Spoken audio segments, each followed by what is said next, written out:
My name is Erwin Malyari, visual artist from Malabon.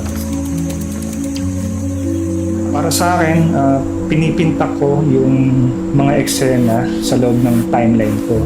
Paglipas ng panahon, mga 10 years from now, iba na yung itsura niya.